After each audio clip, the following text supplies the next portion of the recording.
Is it? Okay. Sorry if your video ever starts like this.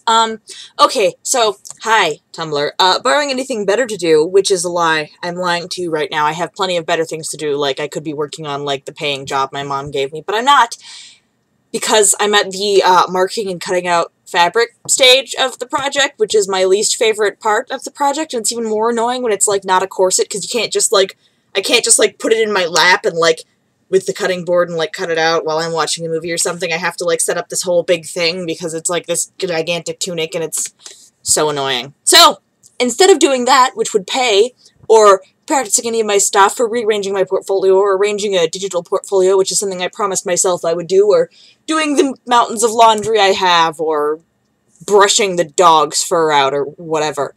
Instead of doing any of that, I'm going to talk to you about economics. Specifically, I'm going to talk to you about the way raising the minimum wage completely fucking screws up the economy. Okay? This isn't even a hard one. You've probably heard me say most of this stuff before. I like to talk about it because it's really basic economic shit that most people don't understand. And I don't know how. I don't know how they don't understand it. Because you know what economics is, especially macroeconomics. Macroeconomics is the simplest, most predictable thing in the world, okay? Macroeconomics is like 4 things, and that's it, and their relationship to each other is the only thing that ever changes, and they change in completely predictable ways. Like, macroeconomics is so simple. So simple. So when you're talking about the entire country, or society, or Western world's economy, things are actually way simpler than people like to talk about. Like, like, if you're talking about, like, just the economy in the city of Phoenix, or just the economy in, you know, this particular neighborhood, or, okay, things get complicated, okay? If you're talking about one single house's personal finances, or one single business's personal, okay, it gets really complicated, because that's microeconomics, and while there are plenty of things in that are really predictable, it's not quite at the same scale as macroeconomics. Macroeconomics is practically, I mean, you can predict things in macroeconomics with, like, startling accuracy, because it's just, there's a set relationship between these things, and they've pretty much functioned the same for the entire time we've been keeping track of them. Which is why I don't understand why people don't understand, you know, basic macroeconomic concepts like supply and demand, and that fucking raising the minimum wage is not going to help your economy. God damn it. Whatever. Okay. So, raising the minimum wage. I've probably talked about this before, but raising the minimum wage causes inflation. Pretty much always causes inflation. Does it have to cause inflation? That's perhaps debatable. But the fact of the matter is, it's pretty much always caused inflation, okay? Because you raise the minimum wage, and that means that companies have to pay more to their workers, which means that that's coming out of their profit margin. Or if they're not making a profit, that's coming out of something else, okay? They're sacrificing something. I mean, small businesses particularly suffer when the minimum wage is raised. But large businesses also usually just raise their costs. And this is a thing that my mom told me when I was like 11 and I first started to learn about economics. Because 11 is obviously the correct age to start teaching your children about economics and balancing checkbooks and particle physics, because that's what I learned at the age of 11. I mean, that's what my parents thought to tell me. If I mentioned that my parents were weird.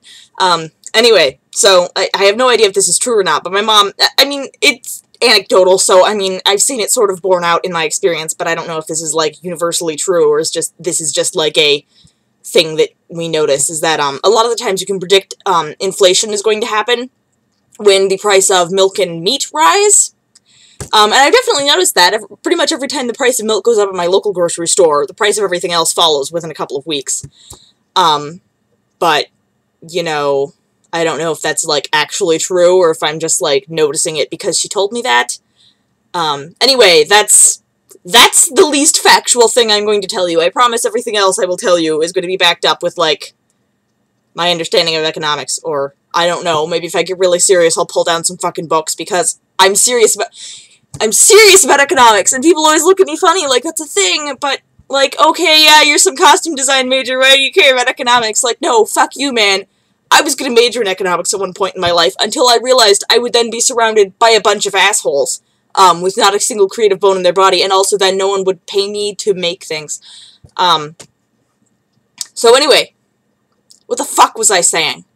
I like to talk about economics, and I mentioned that. Okay. So raising the minimum wage causes inflation for a lot of reasons. But mostly people just, okay, people have to pay more to their workers, so they just raise their costs in an attempt to compensate, which means that the average worker sees no positive, okay, they're not making any more money compared to their living wage, okay, you know, things that would help, that would be regulation of things, and, okay, anyway, I have feelings. I promised I would just talk about the way raising the minimum wage doesn't help. I'm just saying, though, like, things like free healthcare, or increased government benefits, or free public transportation, or things like that, those are things that are going to have a more direct effect on the economy and the average person's ability to make their dollar go further.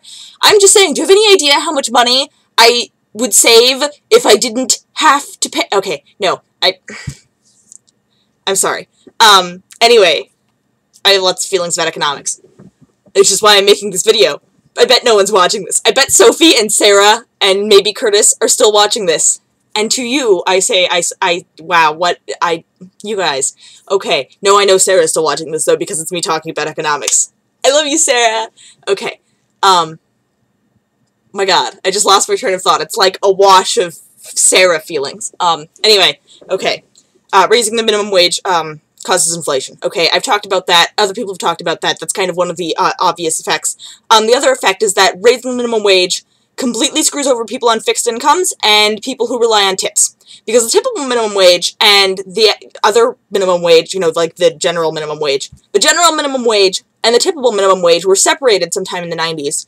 I used to know the exact year, but whatever. So they were separated. So right now the tippable minimum wage, federally, I think is like $4 lower than the general minimum wage. It's like a lot lower, and I don't know about y'all, but in my state, which is Arizona, which is a shit state, don't move here, unless you really want to, but I'll judge you. There's like, the typical minimum wage is like federal minimum wage here, whereas like the actual minimum wage is higher than current federal minimum. It's a thing. I don't know. But anyway, okay, you raise the minimum wage, the general minimum wage, but you don't raise the tippable minimum wage. Now, I don't know about you, but, okay, I get a raise at work, and I go out to dinner. Do I feel like I have to tip more because I got a raise at work? No, because they fucking raised the prices on all the food.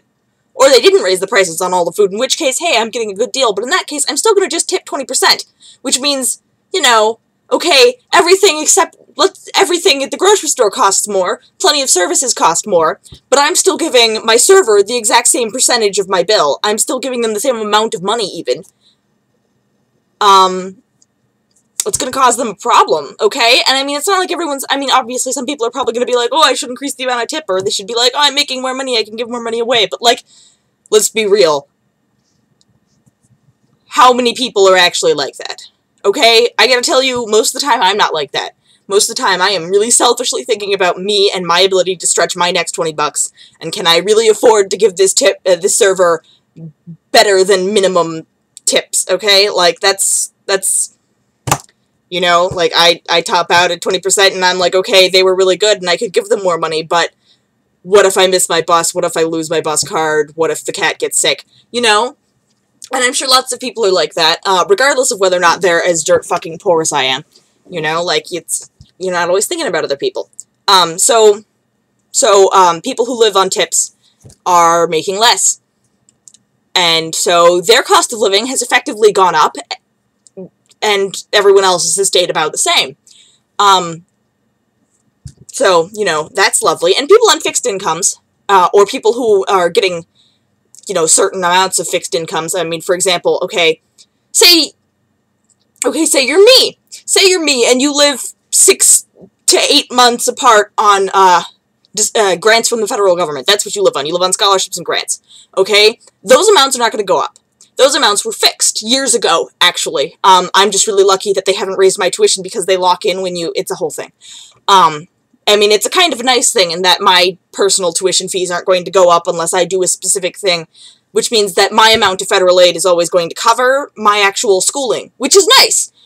It doesn't, but I have to use all that same money for, like, my cost of living and my, you know, I have to use it for my bus fare, I have to use it for my food, I have to use it for my lodging, and I'm really lucky in that I have really cheap rent, and that I have, you know, live with someone who has a job and can afford to, you know, like, help out even when, like, he shouldn't have to, which is nice.